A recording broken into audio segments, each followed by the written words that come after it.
샬롬, 여러분 반갑습니다. 하나님께서 비록 우리가 육으로는 떨어져 있지만 한 성령 안에서 오늘도 은혜의 말씀으로 역사하시고 우리에게 새 힘을 주시고 소망을 주실 줄로 믿습니다. 아멘. 오늘 하나님께서 우리에게 주시는 말씀은 시편 23편 말씀입니다. 시편 23편은 표제가 뭐라고 돼 있어요? 다윗의 시. 그래서 미즈모르르레 다위드. 이 내용은 전반적으로 보면 정말로 이 한 편의 그림 같은 그런 시편입니다. 굉장히 평화롭고 안정되고 마치 이 글을 읽고 이 글을 통해서 연상하는 어떤 장면만 생각해도 나조차도 괜스레 위로가 되고 힘이 되는 그런 어떤 장면을 연상하는 그런 어떤 내용으로서 이것을 다윗이 언제 지었을까 생각할 때에 아마 다윗이 사실은 다윗의 이 사역 초반이 어떻습니까? 어찌됐든 사울로부터 쫓기던 어떤 그런 세월을 지나서 또 사실은 유다 지파만의 왕이 됐었어요. 처음엔 헤브론에서. 또 그러다가 이제 나중에 후에 이제 사울의 이 왕조가 완전히 패망하면서 통일 왕국의 이제 이 왕이 되었는데 그때 자신의 왕권이 확고하게 수립되고 또 더하여서 여호와께서 함께 하심으로 다윗이 어디 가든지 늘 이기더라. 이런 내용들이 사무엘 하에 굉장히 많이 기록이 되는데 아마 이렇게 주변 나라들과의 전쟁도 그친 다윗의 인생 후반기의 어느 평화로운 시기에 뒤를 돌아보니 와 나의 하나님이 내게 이러셨지. 물론 그 길까지 오는 데 있어서 수많은 어떤 어려움이 있었고 역경이 있었고 다윗도 거론하듯이 사망한 음침한 골짜기를 걸었지만 그럼에도 불구하고 지금까지 내가 이렇게 존재 가능한 것은 하나님의 인도하심이었구나 라고 생각하면서 감사로 올린 어떤 감사의 시편이 아닐까. 그래서 이 시편의 내용으로는 이 시편 23편을 이 감사의 시로 분류하고 또 하나님을 찬양하는 찬양시 그리고 이 내용 속에 이 하나님의 하나님 되심에 대한 확신이 가득한 어떤 그런 내용들을 포함하고 있기 때문에 확신의 시다 이렇게 이야기를 합니다. 자, 한번 봅시다. 23편은 이제 크게 세 부분으로 나눌 수 있어요. 시제적으로. 시제. 그래서 1절부터 4절까지는 과거에 이 경험했던 어떤 그 하나님의 은혜, 하나님께서 자신에게 베풀어줬던 어떤 은혜들을 회고하면서 고백하는 시. 그리고 5절은 이제 그런 하나님이 과거로서 단절된 것이 아니라 현재도 그와 같은 어떤 역사 또 이 은혜를 베풀어 주시는 그런 하나님을 또 6절은 이런 하나님께서 과거 현재에 함께 하셨던 하나님께서 다시 미래에까지도 나를 영원히 이런 안위와 보호하심으로 인도하실 거다라는 그런 확신 가운데 고백하는 시라고 할 때에 크게 이렇게 시제별로 세 개로 나눌 수 있고 또 내용별로도 세 가지로 구분이 됩니다. 자, 이제 첫 번째 보면 여호와는 나의 목자시니 내게 부족함이 없으리로다. 어때요? 이 말씀을 딱 듣는 순간 그냥 울컥하지 않습니까? 아멘. 여호와는 나의 목자시니. 주님이 나의 목자다라는 얘기는 나와 하나님과의 관계를 규정하고 있어요. 하나님은 누구시다? 목자. 나는 누구다? 양. 다윗이라고 얘기하겠지만 여기서 여호와는 나의 목자시니 할 때 여호와는 다윗의 목자이시만 아니잖아요. 여기에서 그야말로 나의 목자시라고 할 때 목자와 양의 관계인데 목자와 양의 관계를 우리가 잘 이해해야 할 것은 목자는 양에게 있어서 일종의 완전한 공급처예요. 그리고 완벽한 피난처예요. 모든 것을 공급해 주기도 하고 모든 적이나 위험이나 상처나 이 험난한 어떤 길에 대해서도 완벽하게 다 커버해 주고 또 어찌 보면 그럴 뿐만 아니라 치료도 해주는 그런 존재입니다. 이제 실제로 우리가 살펴보겠지만 목자는 그냥 우리가 흔히 생각하듯이 저 풀 있으니까 저기 가서 먹어 이런 게 아니라 정말 요한복음 10장에도 선한 목자에 대한 이야기가 있듯이 양 하나하나의 이름을 알며 그 양도 내 음성을 알며 그 정도로 사실은 양은 엄연히 얘기하면 사람이 아님에도 불구하고 어떤 그런 마치 그런 부모 자식 인격적인 관계가 가능한 것 같은 아주 친밀한 관계를 이스라엘 그 팔레스틴 등에서는 목자와 양의 관계라고 합니다. 그래서 목자는 정말 마치 부모님처럼 모든 것을 나의 모든 필요를 채워주는 존재라 할 때 또 양은 어떠냐 하면 우리가 이제 그런 얘기 참 많이 들어보셨지요. 양과 염소 얘기하니까 양은 너무너무 착하고 순둥순둥하고 말도 잘 듣고 복실복실 저 염소는 왜 이리 저기 사납고 공격적이고 그럴지 모르지만 우리가 양을 잘못 알고 있는 거예요. 양은 첫 번째 지독하게 이 근시라는 게 있어갖고 일단 앞을 잘 보지 못한대요. 그래서 이렇게 양떼가 쭉 가다가 목자가 돌보지 않으면 이제 양들은 자기 이 함께 가는 이 양떼의 이 엉덩이만 보고 가게 돼 있는데 그 앞에 자기 이 무리에 있는 이 양이 바로 앞에서 절벽에 떨어져도 아무 생각 없이 심지어 보이지도 않기 때문에 그 뒤에 양도 또 그 절벽에 떨어지고 또 떨어지고 또 떨어지고 이렇게 하는 아주 보지도 못하는 어떻게 보면 미련 곰탱이 같은 그런 존재가 양이에요. 또 여름에 우리가 뭐라 그래요? 너무 더우니까 누군가가 우리를 반가워서 이렇게 안으려고 해도 뭐라 그러죠? 아이고 비켜 더워. 여름엔 주로 더울 땐 어때요? 떨어져 있죠. 그런데 이 양들은 어떡하냐면 이 양들이 일단 양털로 뒤덮인 몸 아닙니까? 그래서 사실 이 안에 수많은 곤충들도 살고요. 벌레들이 그래서 피부염도 굉장히 많다라고 해요. 그런데 이 뜨거운 애들끼리 그야말로 핫팩들끼리 날이 더우면 그렇게 붙어 있는데요.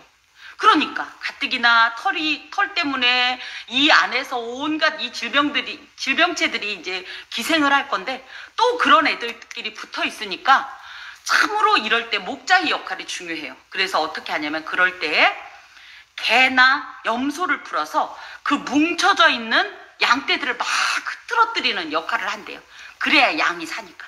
그런 어떤 것들을 다 조율하는 게 목자다. 또 거꾸로 이네들은 추우면 그렇죠. 여름에 그렇게 붙어 있었던 생각은 얘들은 원래 붙어 있는 걸 좋아하나 보다 라고 생각할지 모르지만 오히려 추우면 또 어떤 일을 하냐면 떨어져 있는데요. 서로 붙어 있으면 그나마 덜 줄 걸 떨어져 있기 때문에 그렇게 오돌오돌 떤다고 합니다.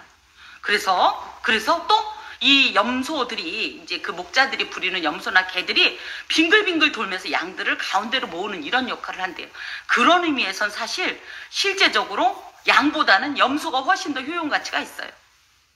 또 양은 얼마나 이 생각이 없는지 보통 이 풀밭에 가서 풀을 이렇게 뜯어 먹을 때 뭘 하냐면 보통 일반적인 이 초식동물들은 뿌리는 뽑아 먹지 않는데요. 왜냐면 뿌리가 없으면 그 다음에 이 풀이 나지 않으니까 적절히 뜯어 먹고 마는데 양은 아무 생각 없이 그 뿌리까지 다 뜯어 먹는 그런. 그래서 이제 어떤 교수님 미련 곰탱이 같은 존재가 양이다라고 할 때 우리가 그렇지 않습니까? 하나님이 오른쪽으로 가라면 왼쪽으로 가고 왼쪽으로 가라면 오른쪽으로 가고 오라면 가고 가라면 오고 이스라엘 역사 속에 있는 모습이 다 우리 모습이에요.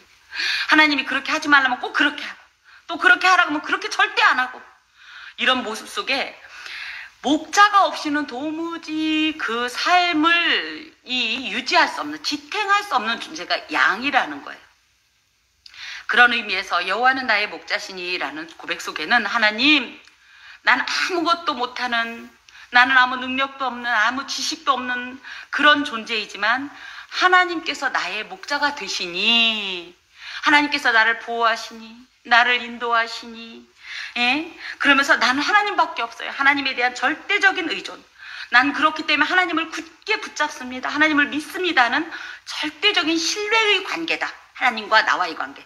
거기에서 목자인 하나님을 양인 내가 그렇게 붙잡는다는 그런 의미를 가지고 있어요. 이따가 이제 마지막에 정리는 하겠지만 시편 23편에는 하나님의 여러 가지 이름들이 많이 포함되어 있습니다. 그래서 대표적으로 여호와는 나의 목자시니 할 때 여호와는 나의 보호자시니라고 이야기를 한다면 이것은 여호와 로이라고 합니다. 여호와 로이. 여호와 로이 하나님께서 나를 지키시고 보호하시니 나한테는 어떤 결과가 있냐? 나는 아무 부족함이 없습니다. 하나님께서 당신의 백성들을 마치 목자가 양을 돌보고 먹이듯이 양육하시고 보호하시고 또 자기 백성을 그냥 먹이는 것뿐 아니라 사자나 곰보다 더 무섭고 잔인하고 험악한 세상에서 지켜주시는 하나님이시니 또 필요를 채워주시는 복된 것으로 채워주시는 분이니 너무너무 넉넉하고 풍족해서 정말로 단 1도 나는 결핍감이나 부족감을 느끼지 않습니다. 이런 고백이에요. 더하여서 이 시편 속에서나 특히 시가서에는 이 시제가 굉장히 중요한데요. 이 시제가 뭐냐면 미완료형 시제라고 그래서 하나님은 이런 분이셨습니다 라고 끝나는 것이 아니라 그런 하나님이 지금도 앞으로도 계속적으로 그렇게 역사하실 겁니다 라는 이런 표현이 이 속에 들어있습니다. 즉 하나님께서 나의 로이의 하나님, 보호의 하나님이 되시니 공급의 하나님이 되시니 나는 그 어떤 결핍감도 느끼지 못하고 아주 행복한 존재인데 내가 그때만 그런 것이 아니라 지금도 그 행복감을 나는 느끼고 확신하면서 앞으로도 그럴 것을 믿습니다. 요한복음 10장 10절에는 예수 그리스도의 선한 목자 되심을 고백한 내용들이 있는데 예수께서 이런 말씀하셨어요. 내가 온 것은 양으로 생명을 얻게 하고 더 풍성히 얻게 하려 하는 것이라. 예수께서는 우리에게 정말 그 어떤 결핍도 느끼지 않을 수 있을 정도로 완벽하게 우리의 이 영적, 육적 생계 유지에 필요한 모든 것을 채워주시는 그 하나님으로서 참으로 이미 생명을 얻었음에도 불구하고 그 생명을 유지할 수 있도록 그 생명에 필요한 생명이 보존될 수 있도록 더 풍성히 주기 위해 오셨다 이런 말씀을 하십니다. 시편 34편 9절에서 10절에 보면 너희 성도들아 여호와를 경외하라. 저를 경외하는 자에게는 부족함이 없도다. 젊은 사자는 궁핍하여 주를지라도 여호와를 찾는 자는 모든 좋은 것에 부족함이 없으리로다. 사실 이런 고백을 하면 그런데 난 왜 이렇게 날마다 돈도 없지 건강도 없지 뭐도 없는 것이야 할지 모르지만 이것은 굳이 얘기하면 우리의 입장인 거예요. 근데 하나님의 입장에서 볼 때는 이 정도면 충분한 그 은혜가 내게 족하다 하는 이 하나님의 어떤 관점으로 본다면 우리는 넉넉히 이런 고백을 하나님께 드릴 수 있습니다. 과연 하나님께서는 하나님을 경외하는 자들을 전능하신 그 하나님으로서 모든 것이 부족함이 없으신 하나님으로서 공급하시고 공급이 어느 정도만 충족되는 것이 아니라 그야말로 충만케 하신다는 이런 고백이 시편 23편 1절에 되어 있습니다. 그러면서 그 하나님은 또 나에게 어떤 분이냐 할 때 그가 나를 푸른 풀밭에 누이시며 쉴만한 물가로 인도하시는도다. 그래서 목자이신 하나님께서 양인 우리를 어떻게 대하시냐 할 때 첫 번째 푸른 풀밭에 누이시며 푸른 풀밭이란 얘기는 풀이 잔뜩 있는 먹을 것을 보장해 주시는 하나님이시며 물론 그 뜻도 있지만 사실은 먹을 것은 많은데 만약에 그 먹을 것이 많은 그곳에 사자나 이런 그저 일이나 이런 어떤 하이에나나 이런 맹수들이 우글거린다면 그건 그림의 떡이지요. 그래서 이 푸른 풀밭이라는 말은 광야의 뜨거운 햇빛을 피하여 쉴 수 있는 그늘지면서도 안전한 어떤 이상적인 목초지를 말합니다. 이런 이상적인 목초지에 누이신다 이런 표현은 우리가 밤이 되면 뭐 하죠? 눕죠? 누우면서 자죠? 쉬죠? 이런 것처럼 안식을 주시는 하나님이라는 거예요. 우리나라 말에 누워서 떡 먹기다 이런 표현이 있는데 거의 그 수준으로 우리의 이 모든 것을 채우시고 심지어는 이 쉼도 주시는 그런 하나님이라는 거죠. 여호와께서는 생명의 양식을 공급하실 뿐만 아니라 피곤한 인생들에게 쉴 수 있는 참된 안식처를 제공하시는 분이십니다 라는 내용이 그가 나를 푸른 풀밭에 누이시며, 요 뒤에 쉴만한 물가도 같은 뜻이긴 해요. 이것을 마태복음 11장 28절에 보면 우리 많이 알고 있고 또 의지하는 말씀인데, 수고하고 무거운 짐진 자들아 다 내게 오라 내가 너희를 쉬게 하리라. 하나님 앞에 가면 과연 쉼이 있습니다. 고달프고 지친 인생의 걸음 속에 터벅터벅거리면서 그래도 내가 하나님 앞에 가리라 하고 나오는 그 백성을 절대 하나님은 외면치 않으십니다. 거절치 않으십니다. 우리 자녀들이 종일 일하고서 집에 오면 저희가 어떻게 하죠?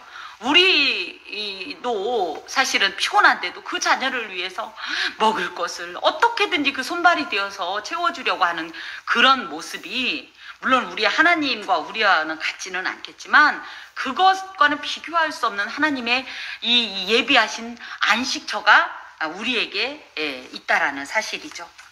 또 쉴만한 물가 메노하라는 말씀은, 이제 메노하라는 표현은 아까 이 푸른 풀밭하고 이제 같은 표현이긴 한데, 안전하게 쉴 수 있는 곳이에요. 평온한 거처다. 그래서 우리가 뭐예요? 어찌됐든 풀을 먹으면 물을 마셔야 되죠. 그럴 때 이 물이 있어도 그 주변에 그야말로 똑같이 사납고 위험한 맹수의 위험이 있다면 이곳은 절대 쉴만한 물가가 아닌 거예요. 그래서 가장 안전하고 가장 좋은 곳을 선택해서 양들을 쉬게 하는, 양들에게 제공하는 이런 선한 목자다, 완전하신 목자다, 이런 고백이 들어 있습니다. 특히 인도한다라는 말을 우리는 인도한다 할 때 끌고 간다 뭐 이런 표현으로만 생각할 수 있는데, 사실은 이곳엔 보호한다는 뜻을 함께 갖고 있어요. 그래서 방금 여호와 로이라는 표현을 한 것처럼 하나님은 나의 보호자로서 내게 부족함이 없도록 이제 모든 것을 공급해 주시는데, 예를 들면 나를 그 어떤 위험도 없고 그렇지만 풍성한 목조지로 거기에 가서 그야말로 쉬면서 풀을 뜯어먹게 하시고, 그리고 그곳은 어떤 곳이냐 했더니 메노하, 그 어떤 위험도 없고 정말 안전한 그런 물가에 가서 물을 마시면서 또 하나님 앞에 철저히 보호를 받는 이런 나를 생각하면서 그 은혜에 대해서 다윗은 지금 찬양하고 있습니다. 아멘. 특별히 이렇게 인도한다라는 표현 가운데 보호라는 표현이 있는데, 물론 양들이 풀을 뜯어 먹고 물을 마실 때 아무 맹수가 없는 것도 굉장히 중요하지만, 예를 들어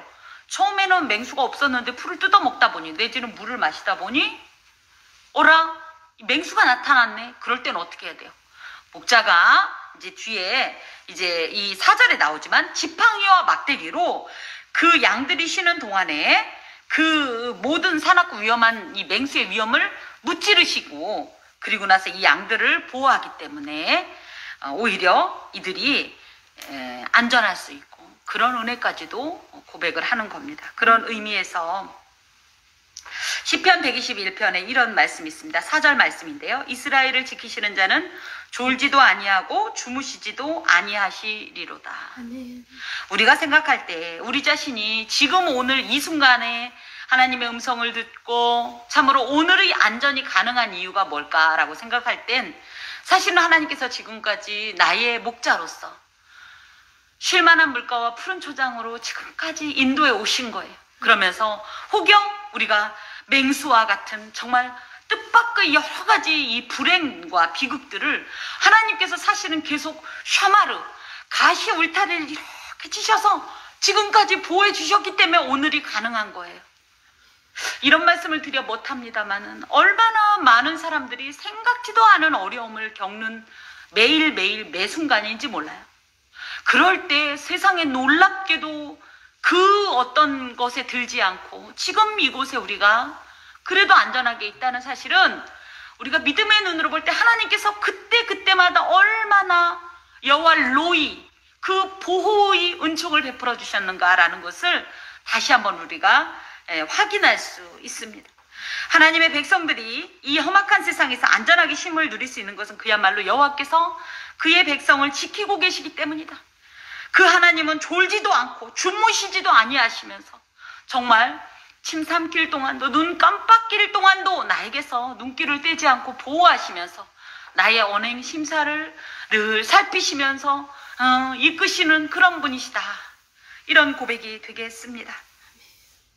자, 그 하나님은 또 어떤 분이냐 했더니 내 영혼을 소생시키시고 또 자기 이름을 위하여 의의 길로 인도하시는 분이라는 거죠. 목자가 되시는 하나님께서 쉴만한 물과 푸른 초장으로 인도 보호하시고 안식하게 하심으로 내 영혼은 내가 어때요? 너무 지치고 정말 힘에 겨울 때에 그 하나님의 품에 의지해서 쉬게 된다면 연약해진 영과 육, 나의 전 존재가 회복되고 그야말로 소생이 된다는 거예요. 일어날 수 있다라는 거예요. 즉 거룩한 이름의 명예. 그러면 이렇게 생각하죠. 하나님은 늘 당신만 생각해. 그게 아니라 당신의 이 이름에 합당한 어떤 행동을 하신다는 거예요. 내가 영광 얻으려고 그 일을 한다라기보다 하나님은 어떤 분이세요? 우리를 사랑하시고 그죠? 절대자이시면서 위로자이시면서 보호자이시면서 생명이시면서 구원자이시면서 창조주이면서 하여튼 하나님의 그 자비하심과 영원하신 여러 절대적인 모든 속성들이 결론적으로는 우리에게 그 하나님의 어떤 이런 모든 인격과 이름과 속성들이 우리에게 임한다는 거예요. 우리가 그 수혜자예요. 보통은 어때요? 당신 혼자 그걸 누리는 게 보통 일반적이죠. 하지만 그게 아니라 그 모든 것을 우리에게 주심으로 말미암아 우리가 그 하나님의 모든 은혜로운 속성을 누리게 만든다는 뜻을 갖고 있어요. 하나님은요, 정말 저희도 그렇지만 자나깨나 당신의 자녀들에게 선한 것을, 좋은 것을, 유익한 것을 주시려 늘 참으로 우리를 공급하시는 그런 하나님이십니다. 그러면서 의의 길로 인도하시는도다. 그래서 의는 ጼ데크라는 말인데요. 최고의 재판장이신 하나님의 판단에 거리낌이 없는 온전한 삶, 우리가 하나님이 주신 그 하나님의 귀한 그 이름, 그 속성을 받은 우리가 그것으로 인하여서 하나님 앞에서조차 그렇게 하나님의 선한 것을 저희들이 쫓아가다 보니 그 의로운 길로 인도함을 받아 보니 결론적으로는 하나님 앞에 참으로 하나님 앞에서도 감히 이 죄인이 오히려 하나님 앞에서도 하나님 물론 나는 부족하지만 하나님께서 하나님 우리 그렇죠. 죄 많이 짓고 나면 어때요? 잘못 많이 하고 나면 얼굴이 뜨뜻하고 기도를 못 하겠잖아요. 그런데 물론 우리는 절대 완전할 수 없습니다. 그렇지만 어찌됐든 최선을 다한 이 모든 길에 대한 어떤 나름의 어떤 설레임 내지는 어떤 프라이드, 이건 교만은 아닙니다. 물론 하나님 나는 연약합니다만 최선을 다해서 이렇게 살았습니다 라는 이런 고백을 드릴 수 있도록 하나님께서 우리를 온전한 삶으로 인도하신다. 다만 여기에 의의 길이라고 할 때 이 길이라는 말은 참으로 무섭습니다. 뭐냐면 적절한 타협과 수용을 해가지고 그냥 적절히 살아가는 넓은 길이 아닌 마태복음 7장 13절에 있는 좁은 길이요. 협착하고요. 굉장히 험한 길이요. 이 세상 가운데에서 하나님의 이름을 위한 의의 길을 행하는 이 길 자체가요. 결코 넓은 길이 될 수가 없어요. 세상과 타협하고 세상 사람들과 적절히 혼합돼서 살아가는 것은 결코 하나님의 의를 이룰 수가 없어요. 비록 외롭고 때로는 진짜 실제적으로 왕따도 당하고 사람들한테 손가락질도 당하고 하지만 사실은 이것이 여호와의 이름을 위한 하나님께서 우리에게 주신 그 확신을 가지고 나아가는 길이라 한 것 같으면 이 길은 세상 사람들이 볼 때는 바보 같고 멍충이 같을지 모르겠어요. 적당히 좀 하지. 왜 이렇게 요즘 같은 시대에 이렇게 유별을 하냐. 저 사람도 그렇게 하고 어떤 목사도 어떤 장로도 그러던데 너는 일개 저기가 그러냐 할지라도 우리가 아니다. 그런 것과 무관하게 나는 하나님 앞에서 하나님의 의로운 길을 향해서 가리라 하면 사실은 이것이 좁은 길이지만, 좁은 길은 사실 그렇죠. 좁고 협착하여 찾는 이가 거의 없지만, 많지 않지만, 사실은 하나님은 과연 우리가 하나님의 의를 이루기 위해서는 그 좁은 길로 행해야 되고, 그 길을 우리가 스스로 갈 수가 없어요. 왜냐면 우리는 연약해서 늘 갈등돼요. 아, 이렇게 해도 될까? 저렇게 해도 될까? 늘 갈등할 때 하나님께서 우리를 앞서 인도하시면서 또 뒤에서도 우리를 우리 일어나 걸어라라는 찬양이 있듯이 참으로 우리를 인도하시면서도 우리를 보호하시면서도 우리를 재촉하시면서도 이런 역사를 이룬다는 거예요. 하나님께서 이렇게 하시기 때문에 우리가 이 길로 갈 수 있습니다. 이 말에는 절대 우리가 그런 걸 할 수 있습니다라는 뜻은 아닙니다. 자, 또 봅시다. 내가 사망의 음침한 골짜기로 다닐지라도 해를 두려워하지 않을 것은 주께서 나와 함께 하심이라. 여기까지 참 흘러가다 갑자기 사망의 음침한 골짜기라는 표현이 나와요. 사실은 이것은 이 3절 하반절과 연결할 수 있는데, 이건 뭐냐면 하나님께서 인도하시는 의의 길이 때로는 사망의 음침한 골짜기, 즉 죽음의 그늘, 죽음의 위협, 정말 죽음의 위기감을 느낄 정도의 그런 길일 수 있다, 이런 뜻이에요. 이것은 2절의 푸른 풀밭 쉴만한 물가와 아주 극명하게 대조를 이루는데, 이것은 하나님 안에서의 삶이 반드시 푸른 초장과 쉴만한 물가만 있는 것은 아니라는 거예요. 때론 전혀 예상치도 못했고, 우리는 원하진 않죠. 사망의 음침한 골짜기를 원하는 사람은 없어요. 하지만 때론 이런 사망의 음침한 골짜기에도 처해진다는 거예요. 예수를 믿는 이들의 삶이 늘 우리는 그러죠. 불행 끝 행복 시작만 있지는 않다. 오히려 이 행복이라는 것은요, 어떤 감당할 수 없는 어려움 속에서 어떻게 보면 그 잠깐 맛보는 게 더 짜릿할 수도 있어요. 우리가 지난주에도 잠깐 이제 주일에 그런 말씀인데, 내게 임한 어떤 그 대적이 크면 클수록, 힘이 세면 셀수록 더 하나님의 어떠함을 느끼게 하는, 물론 우리가 육체적으로는 힘에 겹지만 영적으로는 매우 유익한 어떤 이런 이 그림인데요. 다시 한번, 신앙인이라고 해서 늘 평탄한 길만 있는 것은 아니다. 늘 형통할 수만은 없다. 늘 뭐 기쁜 일만 있고 좋은 일만 있고 그렇지는 않다. 때로는 실패할 수 있어요. 네, 실망할 수 있습니다. 처절하게 정말 몸부림쳐도 빠져나올 수 없는 깊은 구렁에 빠질 수도 있습니다. 하지만 오히려 그곳에서도 우리가 하나님의 이름을 부른다면 그것이 은혜예요. 아멘. 그것이 하나님의 능력을 맛볼 수 있는 놀라운 기회라는 사실이죠. 아멘. 참으로 그런 사망의 음침한 골짜기로 다니는데도 이 사람은 해가 두렵지 않대요. 그것이 그 결과가 두렵지 않대요. 죽을까봐, 망할까봐, 넘어질까봐, 실패할까봐, 상처받을까봐 두려워하지 않는데요. 왜냐하면 주님의 보호와 도우심, 지켜주심의 은총이 있다는 걸 난 알기 때문이고, 그것은 말뿐이 아니라 실제적인 내 삶의 능력이요, 길이요, 방법이라는 사실을 나는 확신하기 때문에 나는 전혀 해로 이 모든 것에 대해서 두려워하지 않겠다라는 거죠. 여기에 보니까 주께서 나와 함께 하심이라. 여호와께서 우리와 함께 하시다. 즉 임마누엘의 약속과 은총을 신뢰하는 성도라면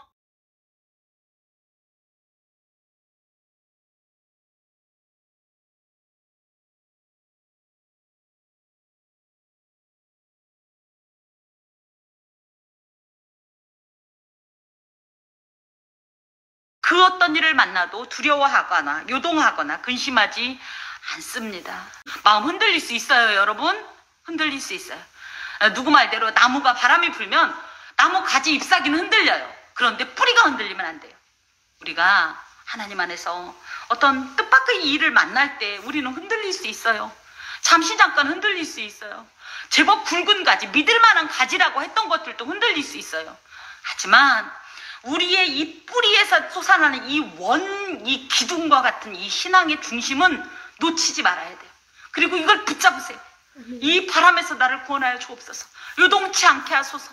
내 마음을 하나님께 굳게 묶어주시고 하나님의 눈으로 보게 하시고 하나님의 생각으로 판단하게 하시고 하나님의 손문으로 행하게 하시고 하나님의 발로 걷게 하소서. 하나님의 지혜와 지식으로 생각하고 판단하고 선택하여 분별하여 하나님의 의를 이루게 하소서. 이런 고백을 드릴 때 하나님께서는 반드시 선한 길로 인도하실 줄로 확신합니다.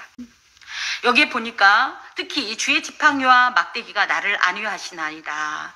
하나님께서는 사실은 이런 우리의 이 일상 중에 역사하시는 또 이 조금은 평탄할 때 어떤 이런 일도 있지만 방금 이 사망의 음침한 골짜기와 같은 이런 일도 만나게 되는데 그때 하나님이 어떻게 하시냐고 했더니 그 지팡이와 막대기로 나를 안위하신다 이렇게 얘기합니다. 지팡이는 뭐냐면요, 그야말로 이 모세의 지팡이 우리 기억나요? 약간 그들이 이 목자의 지팡이인데 이렇게 끝이 둥글어서 이렇게 쭉 있어 이렇게 들고 다녔던 거 그거 기억나죠? 이 끝이 왜 둥그냐고 하면 양이 구덩이나 얘가 잘 못 보니까 걸핏하면 길을 이탈해요. 얘가 원래 특징이 그렇거든요. 그럴 때 이걸 꺼내기 위해서 양의 목에다가 그 둥근 걸 턱 걸어서 이렇게 잡아당기기 위한 것이 이 지팡이입니다. 또 막대기는 뭐냐면요, 맹수 처치용이에요. 그래서 긴 막대기를 가지고 늑대나 어떤 사나운 이 양을 잡아먹으려고 달려드는 이런 맹수들을 처치할 때 사용하는 것이 지팡이입니다. 하나님께서는 그냥 단순히 공급하시고 이 정적으로만 우리에게 역사하시는 분이 아니라 실제적으로 악한 세력들로부터 우리를 보호하시고 모든 위험으로부터 구조하시는 그런 하나님이라는 거예요. 그러니 내가 뭐가 무섭냐. 하나님은 나의 영혼을 푸른 풀밭 쉴만한 물가로 인도하셔서 그곳에서 쉬게 하시고 내 영혼을 소생시키시면서 당신의 모든 좋은 것을 나에게 말씀하시고 가르쳐 주셔서 나를 의로운 길로 인도하시고, 그래서 나는 사망의 음침한 골짜기로 다녀도 전혀 두렵지 않아. 왜 이런 하나님이 계시니까? 심지어 그 하나님은 어떤 분이시냐 할 때 나에게 내가 위험에 처했을 때는 나를 구출하시고 지팡이로, 또 정말로 실제적으로 외부의 공격이 있을 때 막대기로 나를 그야말로 보호하시는데 내가 무엇이 두렵겠느냐. 하나님께서는 실제적이고 구체적인 것으로 삶의 모든 필요를 채워주심과 동시에 움직이시는 하나님, 일하시는 하나님, 실제적으로 사랑하시는 하나님이세요. 여호와께서 양떼들을 위하여 목숨을 걸고 싸우는 목자와 같이 예수께서 어떻게 하셨습니까? 하늘 높은 곳에서 혼자 내가 너희를 사랑한다, 내가 너희를 사랑한다 하지 않으셨어요. 실제적으로 행동하시는 하나님이에요. 내가 너희를 사랑하기 때문에 기꺼이 낮고 천한 모습으로, 참으로 그 하나님과 원래는 본체시지만 그와 동등될 것으로 여기지 아니하시고 오히려 자신을 비워서 참으로 종의 형체, 사람의 형체를 입으시고 부끄러움을 개의치 아니하시고 십자가를 지시는 이 행동하시는 하나님의 역사, 우리는 이 하나님이 계시니 두려워할 것이 없다라는 거예요. 실망할 것이 없다라는 거예요. 낙심할 것이 없다라는 거죠. 자, 그러면서 5절에 주께서 내 원수의 목전에, 이제 이거는 사실 현재적으로 내가 누리는 어떤 은혜를 이야기하는데요. 내 원수의 목전에서 내게 상을 차려주시고 할 때 내 원수의 목전이라는 표현은요, 법정에서요, 일종의 내가 이제 마치 원수에게부터 고발을 당한 어떤 그런 입장이라고 합시다. 피해자. 이게 맞나요? 피의자가 맞나요? 하여튼 이쪽은 검사편이라고 할 때 내 원수의 목전에 내게 상을 차려주신다는 것은 법정 속에서 하나님께서 나를 어떻게 보면 내 편을 들어주신다는 거예요. 내 편을 어떻게? 내게 상을 차려주시고 아주 그 산의 진미와 같이 아주 귀하고 복된 것으로 참으로 나를 이렇게 영접하시고 대접해 주시면서, 하나님의 판단에는 세상 사람들은 네가 이겼다고 얘기할지 모르지만 아니다. 하나님의 판단에는 네가 옳도다. 네가 더 존귀한 자요. 네가 승리한 자다. 라고 말씀하신다라는 거죠. 지금 그것에 대해서 이 사람이, 지금 이 다윗이 이 승리의 기쁨을 나는 이미 지금 물론 누릴 수도 있지만, 놀랍게도 이 시제 속에 보면 현재적으로 나는 그런 기쁨에 사로잡혀 있지만 실제적으로 아직 임한 건 아니에요. 완전한 승리가 임한 건 아닌데, 그럼에도 불구하고 하나님께서 내 마음을 이렇게 알아주시니, 내 삶이 이렇게 부족하고 사람들은 나를 이렇게 오해하지만 그래도 내가 하나님 앞에서 여호와의 이름을 위하여 의의 길로 인도함 받았다는 이 사실에 대해서 하나님께서 공식적으로 인정해 주시니 나는 그날을 바라보면서 지금 이미 기뻐, 이런 뜻입니다. 또 기름을 내 머리에 부으셨으니, 기름은 쉐멘이란 말로 감람류 향유예요. 이것을 머리에 바른다는 것은 고대 중동에서는 자신의 집을 방문한 귀한 손님이 손님의 머리에 이 비싼 기름을 발라주는 풍습이 있었는데, 이걸 원래는 누가 해야 되냐면 종이 해야 돼요. 그런데 이 일을 잔치의 주인이신 하나님께서 친히 발라주신다는 거예요. 그만큼 나를 귀히 여기고 극진하게 영접한다라는 의미입니다. 이것이 또 목자와 양의 관계 속에서 이 기름을 바른다라는 것은 뭐냐면요, 이 기름 바른다라는 것을 메카다쉬켐이라고 하는데, 여기 카다쉬라는 말이 들어있어요. 카다쉬라는 말이 뭔지 혹시 기억하는지 모르겠습니다. 카도시, 구별한다는 뜻이에요. 그래서 거룩하게 구별해 주시니, 이런 뜻이에요. 하나님께서 나를 죄와 거룩하게 분리해서 구별해 주시니, 나는 비록 죄인이지만, 의롭지 않지만, 온전치 않지만 예수 그리스도의 의를 힘입은 그 의를 인정하사 죄인 중에서도 나를 딱 갈라내서 너는 내 새끼다, 너는 내 백성이다, 너는 내 사랑하는 자다 라고 구별해 주시니, 이런 뜻을 함께 갖고 있습니다. 방금 제가 목자와 양의 관계에 대한 얘기를 한다고 그랬는데요, 이 목자가 간간히 양에게 이렇게 머리에 기름을 발라준다고 합니다. 그것은 일단은 이 청결을 위해서고요. 특히 더러운 상처가 있을 때 그 상처를 씻어주면서, 우리는 기름이 머리에 바르니까 무슨 머리기름 헤어 오일로 생각하는데 그게 아니라, 누가복음에 보면 사마리아 인 비유에, 선한 사마리아인 비유에 나오는 그 기름을 바르는 행동이고, 야고보서에도 기름 바른다는 얘기가 나오는데, 이 더러우지만 어찌됐든 상처가 입은 것을 씻으면서 이 연고의 효과로 인해서 상처를 보호하고 치료하는 이런 효과가 있는 것이 기름인데, 양들이 상처를 입었을 때 목자가 그런 일을 한다는 거예요. 그리고 햇빛에 피부를 많이 그을렸을 때 이렇게 힘을 얻기 위해서 이렇게 또 양들에게 또 머리에 발라준다고 하네요. 그래서 몸의 상태가 유지되고 회복되게 한다라고 하는데, 이런 역사를 하나님께서 우리에게 베풀어 주셔서 그 기름으로 말미암아, 하나님께서 보여주시는 우리의 기름으로 말미암아 우리가 죄인 중에 사실은 감히 의인으로 분리가 되고, 나는 이런 환난의 현장에서 체험한 하나님의 선하심과 인자하심을 확신합니다. 그리고 미래에도 이것이 이 하나님의 선하심과 인자하심이 반드시 함께 하실 것을 믿습니다. 그러므로 나는 내가 여호와의 집에 영원히 살기를 원합니다. 여호와의 집이라고 할 것 같으면 사실은 그 하나님을 사랑하는 하나님의 복을 경험한 성도들이 마지막으로 도달하는 최종 목적지로서 나는 그곳에 영원히 살면서 하나님의 이러한 복락을 누리기를 원합니다. 이런 다짐 내지는 고백으로서, 비록 지금은 그렇지 않지만 나는 계속적으로 그 일을 추구할 겁니다. 그래서 미래에도 과거에 누렸던, 현재에 누렸던 이 은혜와 복락을 반드시 누릴 것입니다. 이런 다짐이 되겠습니다. 시편 23편은 한국인들이 가장 사랑하는 대표적인 시편 중에 하나예요. 웬만한 사람들은 20편은 좀 들어봤을 가능성이 높은데, 이 한국인이 가장 사랑하는 대표적 시편 중에 하나인 이 시편 23편에는요, 이 수많은 하나님, 여호와 신명들이 있습니다. 우리가 소위 알고 있는 하나님 이름, 대표적으로 창세기부터 보면 여호와 이레, 그죠? 그 다음에 승리의 깃발, 그래서 여호와 니시, 여호와 샬롬, 여호와 샴마, 여호와 라파, 여호와 체다카, 에베네셀, 이런 것들이 참 많은데, 그래서 좀 잠깐 살펴보면 1절은 여호와는 나의 목자시니라는 고백 가운데 여호와 로이라는 하나님의 신명이 들어 있습니다. 또 내게 부족함이 없으리로다라는 표현에는 여호와 이레의 하나님, 그래서 모든 것을 예비하시고 채워주시고, 그래서 내가 걱정하지 않게 하는 어떤 이런 여호와 이레의 하나님이 이곳에 고백되어 있습니다.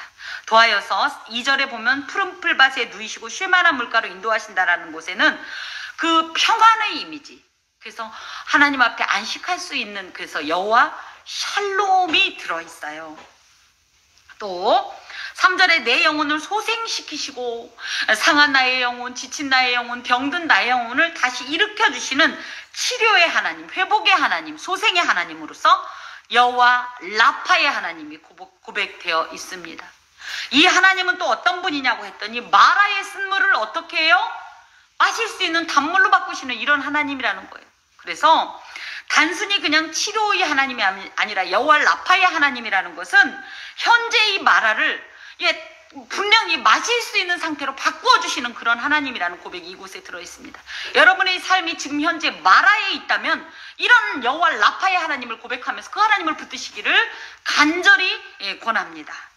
또 여호와 치드케누라는 표현이 있는데 이것은 의의 길로 인도한다라는 표현으로서 이 표현이 아까도 이제 말씀드린 것처럼 이런 죄인 주제에 감히 온전하신 하나님 앞에 그래도 이 설 수 있는 어떤 이런 은혜를 주시는, 그래서 죄인에게 새로운 신분을 주심으로 하나님 앞에 떳떳이 설 수 있도록 그런 어떤 은총을 베풀어 주시는 여호와 치드케누라는 이 여호와 신명이 지금 3절 하반에 있고요.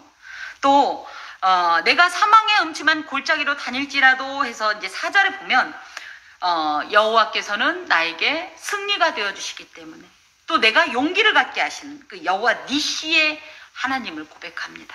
하나님은 우리에게 담대하라, 두려워하지 말라, 놀라지 말라 하면서 용기를 주시고 하나님의 승리를 우리에게 주시는 분이세요. 여호와 니시의 하나님.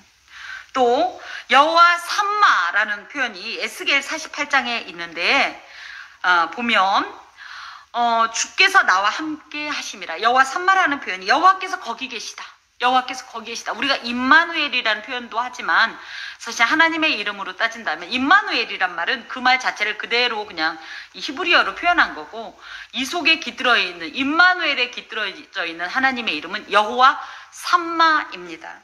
여호와 삼마의 하나님이 우리와 함께 하셔요. 우리가 가는 그곳 어디든지 그곳엔 누가 계시다? 여호와께서 계시다. 여호와께서 계시되 우리 홀로 가지 않습니다. 우리 혼자 서 있지 않습니다. 그곳엔 누가 계시다? 여호와께서 계시다. 아멘. 아멘. 여러분 용기와 힘을 내시기 바랍니다. 그리고 마지막에 이제 아까 설명드린 대로 여호와 메 카다슈켐, 머리에 기름을 부으신 하나님, 그로 인하여서 우리가 죄로부터 분류되게 하시고 죄와 분류됨으로 말미암아 영적 정결을 소유하게 하시고 이것을 유지하게 하시고, 그러면서 더러운 어떤 죄로 인한 모든 상처들을 다 씻으시고 치료하시는 이런 하나님의 이름들이 시편 23편에 들어 있습니다. 여러분께서는 이 모든 말씀을, 이 모든 하나님의 신명을 다 붙잡아야 되겠지만 특히 나는 이 하나님을 붙잡고 나가리라, 나는 이 하나님이 나의 하나님이다 라는 어떤 이런 마음에 감동이 오신다면 그 하나님을 붙잡고 승리하시기 바랍니다. 오늘을 이겨내시고 소생의 은혜를, 회복의 은혜를, 치유의 은혜를, 그리고 복락을 누리는 은혜를 여러분께서 누리시기를, 또 저도 함께 이 은혜를 누릴 수 있기를 주의 이름으로 간절히 소망합니다. 기도하겠습니다. 여호와 나의 목자 참으로 감사합니다. 선하신 목자 참으로 감사합니다. 나의 이름을 아시기에 정말 내 이름을 부르시고 내가 주의 이름을 부를 때에 나의 음성을 아시기에 응답하시는 나의 하나님을 찬송합니다. 하나님, 사랑하는 주님의 권속들이 각 처에서 예배하지만 아버지께서 성령의 아버지는 역사하심으로 말미암아 한마음 되게 하시고 한 가지로 은혜 받게 하시고 참으로 그리하여 그 놀라운 하나님께서 주시는 선한 것을 붙잡으면서 승리케 하여 주옵소서, 이기게 하여 주옵소서, 용기를 얻게 하여 주옵소서, 쉼을 얻게 하여 주옵소서, 소생시켜 주시옵소서. 우리를 당신의 이름을 위하여 의의 길로 인도하사 참으로 하나님의 기쁘심이 되게 하여 주옵소서. 예수 그리스도의 이름으로 기도하오며, 여호와는 내게 복을 주시고 너를 지키시기를 원하며, 여호와는 그의 얼굴을 내게 비추사 은혜 베푸시기를 원하며, 여호와는 그 얼굴을 네게로 향하여 드사 평강 주시기를 원하노라. 아멘.